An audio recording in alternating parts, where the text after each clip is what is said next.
What's up, SSM? I'm Martin, and this is Ministry And I'm Kart. David. And he's David. I was going to intro him, but he's David. I beat him to it. We're joined here by David for our second episode of Ministry Kart. How you doing, David? I'm really nice. You're really nice. I'm glad you're really nice, man. Who are you? What do you do?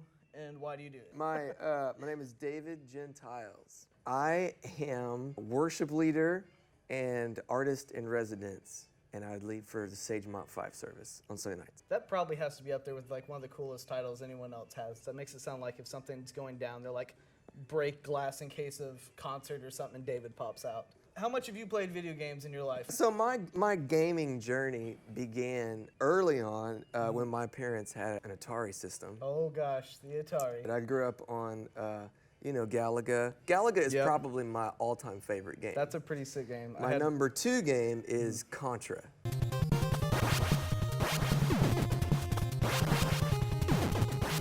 How much have you played, first of all, any Mario Kart, right. but specifically this Mario Kart? Yeah, okay, I've played Mario Kart before, but I've never played Double Dash. Though. Okay, so David, how did you get saved? Like, what point in time did that happen for you? I was 7 actually. My dad was at a church in Shreveport, Louisiana. So I actually was going home. It was a Tuesday night, and I was talking to my parents. And we got home, and I took a bath, and so I accepted Christ in the bathtub. Really?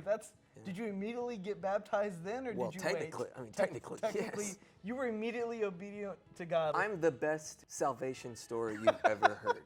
From the point of you getting saved, how did we get from 7-year-old immediately baptized David to I'm going to be doing ministry for the rest of my life? I think I surrendered to ministry, or what happened? You didn't press the go button. You just didn't press the go button. Honestly, like my story is actually not a very pretty one in high school and early college years. That wasn't pretty either.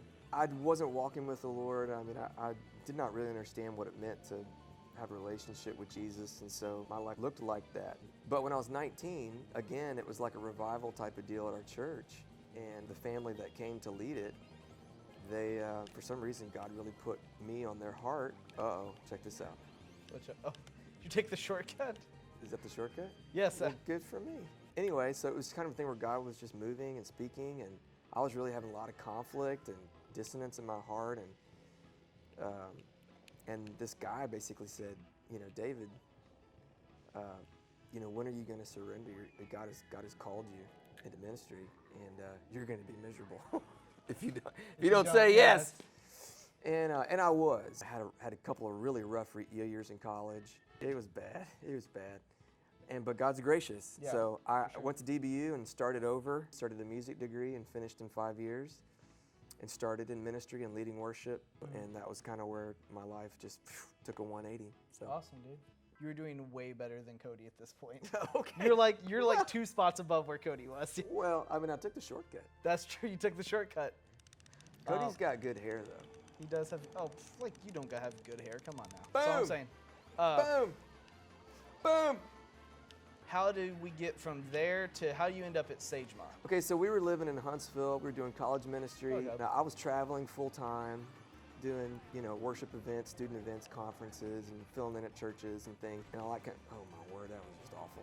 We had just gotten to a point in our life where we were sensing that God may, have us to be on staff at a church, and so we prayed about it and asked the Lord to open opportunity if it was going to come. And so Wade called and said that two guys who were friends of ours had given him my name like in the same day.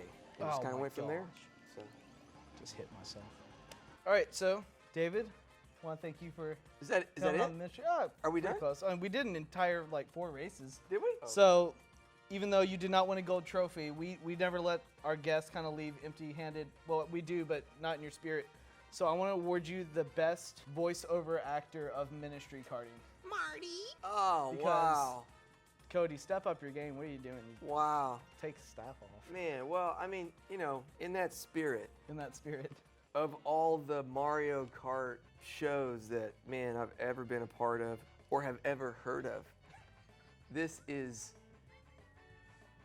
pretty good. We've arrived, Mom!